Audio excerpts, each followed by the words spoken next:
Hello students, जैसा कि मैं लर्निंग एंड टीचिंग पेपर का यूनिट 2 का topic operant conditioning theory of Skinner यानी कि स्किनर के द्वारा दिए गए सक्रिय अनुबंधन के सिद्धांत के ऊपर डिस्कशन कर रही थी, जिसके फर्स्ट पार्ट में हम लोगों ने ऑपरेंट कंडीशनिंग थ्योरी का परिचय देखा और ऑपरेंट कंडीशनिंग का मीनिंग देखा।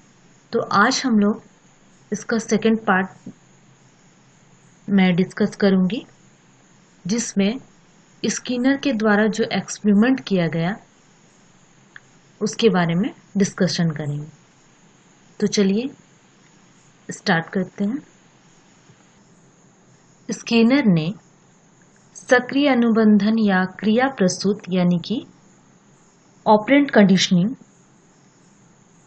को समझाने के लिए स्किनर ने चूहे और कबूतर पर प्रयोग किया। प्रयोग के लिए स्किनर ने अपना एक विशिष्ट उपकरण तैयार किया, जो कि चूहे के लिए एक स्किनर बॉक्स तैयार किया और कबूतर के लिए एक पिजन बॉक्स। इसी एक्सपेरिमेंट को आज हम लोग डिस्कस करेंगे विस्तार पूर्वक, यानी स्किनर द्वारा किए गए प्रयोग। एक्सपेरिमेंट्स कंडक्ट बाय स्किनर, यानी स्किनर ने चूहे और कबूतर दोनों पर प्रयोग किया। तो सबसे पहले हम देखेंगे उनका चूहे पे जो प्रयोग किए थे उसको हम लोग डिस्कस करेंगे।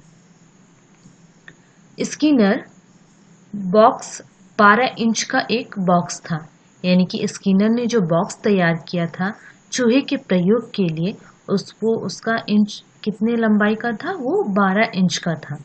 और इस बॉक्स में क्या लगी हुई थी? इस बॉक्स के दीवार जो थे उस पर लीवर लगा हुआ था और बॉक्स में एक खाने की प्लेट रखी हुई थी। यानी कि जो बॉक्स बनाया था 12 इंच का स्किनर ने चूहे के लिए, उस बॉक्स के एक दीवार पे लीवर लगा हुआ था और साथ ही एक खाने की प्लेट भी लगी हुई थी। और लीवर दबने से प्लेट में से भोजन आ जाता था। यानी कि जब लीवर दबाने पर क्या होता था? प्लेट से भोजन आता था। बॉक्स में एक प्रवेश द्वार बना हुआ था, यानी कि बॉक्स में एक दरवाजा था जिसके द्वारा चूहे को घुसाया जा सके। स्किनर ने एक सफेद चूहे को बॉक्स में बंद कर दिया। तब स्किनर ने क्या किया? एक सफेद चूहे को जो कि भूखा था उसे क्या करते हैं? बॉक्स के अंदर, वही प्रवेश द्वार से क्या करते हैं? बॉक्स के अंदर उसे डाल देते हैं। और जैसे ही बॉक्स में आते ही चूहा क्या करता है? उछल कूद करने लगता है कि मुझे कहाँ बंद कर दिया गया है। इसलिए वो क्या करता है? अपने बॉक्स के अंदर उछल कूद करने लगता है। आगे देखते हैं। जब चूहा उछल कूद करने लगता है तो क्या होता है? अचानक उसका पैर लीवर पर पड़ जाता है। यानी कि स्किनर ने जो लीवर बनाया था जिसको दबने से क्या होता था? भोजन के प्लेट में, जो प्लेट लगा हुआ था उसमें भोजन पड़ता था। तो जैसे ही लीवर पर चूहे का पैर पड़ा तो क्या हुआ? एक खट की आवाज सुनाई दी और खट की आवाज जैसे ही हुई वैसे ही एक बल्ब जल गया और बल्ब जलने के बाद ही उसके जो भोजन का प्लेट था उसमें उसके लिए भोजन मिल जाता है। यानी कि उसके भोजन की गोलियां उसे मिलती है। भोजन जैसे ही मिलता है यह चूहे के लिए क्या होता है? एक पुरस्कार के रूप में हो जाता है, क्योंकि चूहा बहुत ही भूखा था और उछल कूद कर रहा था। तो उसे जब भोजन मिलता है तो लगता है उसे कुछ गिफ्ट मिल गया। तो पुनः आगे देखते, पुनः भूख लगने पर वह उछल कूद करने लगा। यानी कि एक बार जब भोजन मिल गया उसके बाद तो वो शांत हो गया, लेकिन फिर जो काफी टाइम के बाद उसे भूख लगने लगा तो क्या करता है? वो फिर से उछल कूद करने लगता है और अचानक फिर से उसका पैर क्या पे पड़ जाता है, लीवर पर पड़ जाता है। और जैसे ही लीवर पर पड़ता है तो खट की आवाज़ आती है और बल्ब जल जाता है और रोशन हो जाता है वो बॉक्स, और उसे उस प्लेट में क्या मिल जाता है, भोजन मिल जाता है।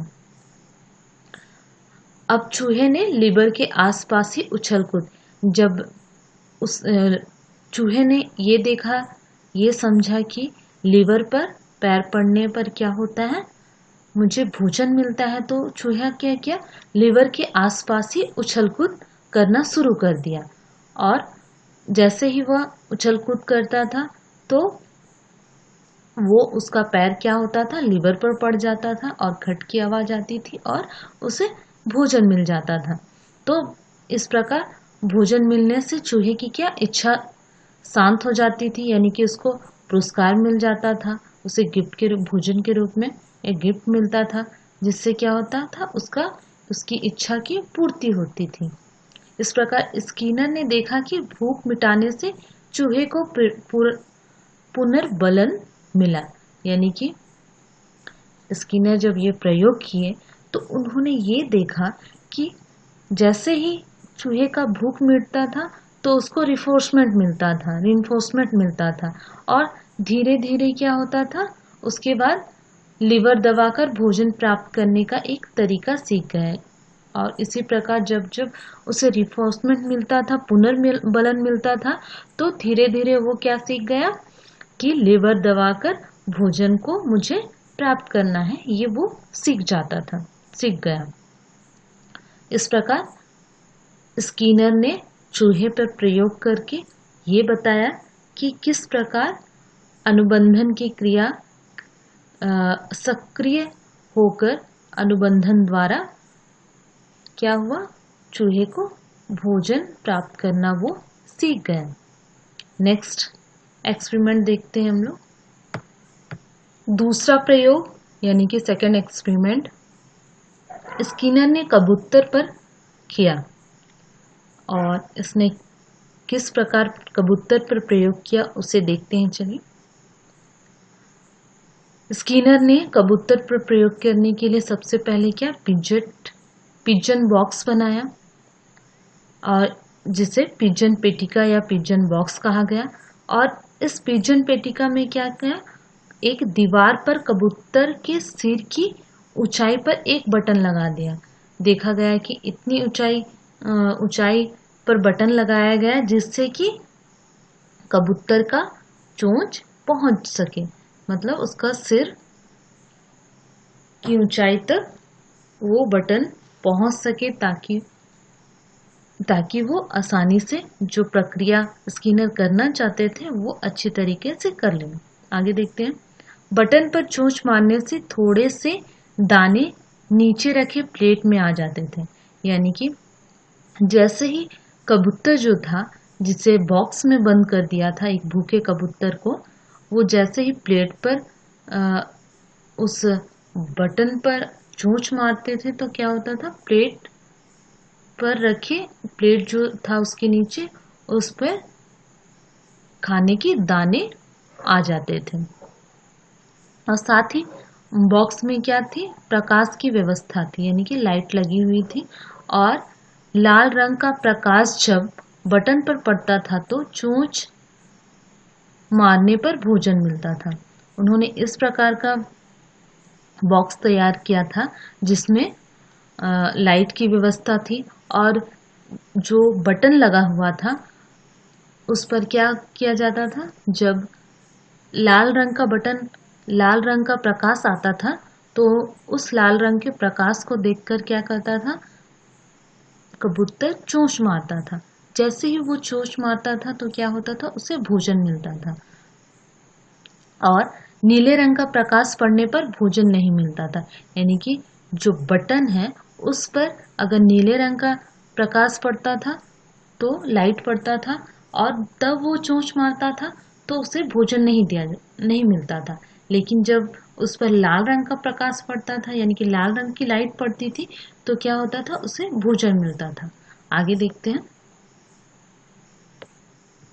इस प्रकार कबूतर पर प्रयोग के लिए स्किनर ने क्या किया, एक भूखे कबूतर को कुछ समय तक भूखा रखा और उस कबूतर को क्या किया, वही उसी पिजन बॉक्स में डाल दिया।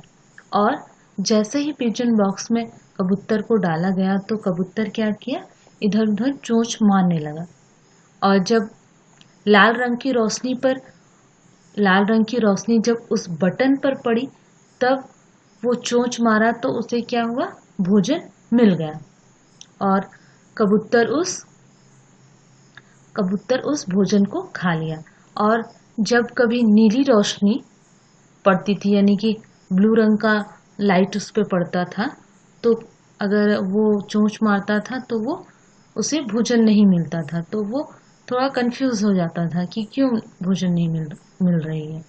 तो कभी फिर लाल रंग की रोशनी पड़ती थी तो तब वो फिर चोंच मारता था तो क्या होता था, उसे भोजन मिलती थी, यानी कि अचानक उसे क्या मिलता था, सफलता मिलता था। इस प्रकार कबूतर क्या हो गया, उसे समझ आ गया कि लाल रंग की लाइट पे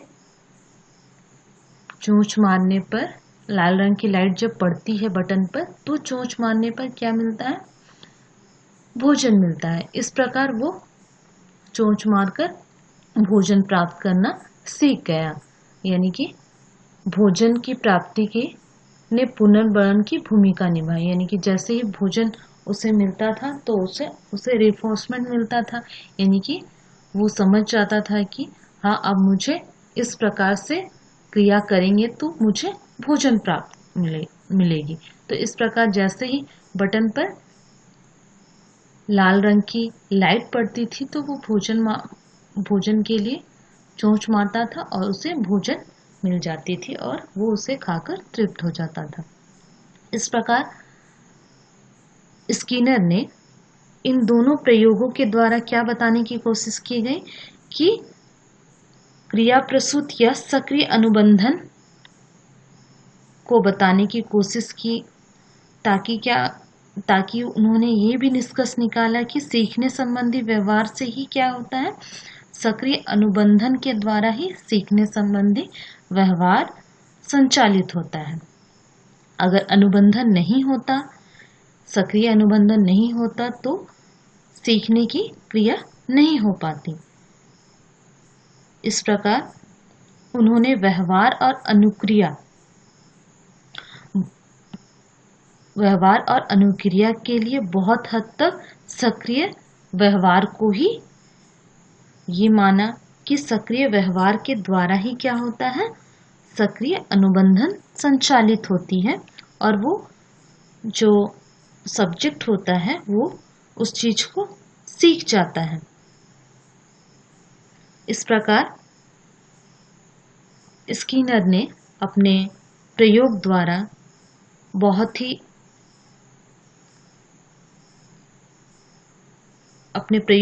सक्रिय व्यवहार और सक्रिय अनुबंधन के सिद्धांत को प्रदर्शित किया। तो आज हम लोगों ने स्किनर द्वारा किए गए प्रयोग को देखा कि उन्होंने किस प्रकार चूहे पर प्रयोग किया और किस प्रकार कबूतर पर प्रयोग कर हमें सक्रिय अनुबंधन को किस प्रकार संचालित किया जाता है, यानी कि सक्रिय अनुबंधन द्वारा सीखने के व्यवहार को कैसे समझा जाता है, कैसे सीखा जाता है, उसको बताने का प्रयास किया है। तो नेक्स्ट वीडियो में हम इसी टॉपिक को कंटिन्यू करेंगे और आगे शिक्षा में इसकी क्या भूमिका है इसको देखेंगे। Okay, thank you.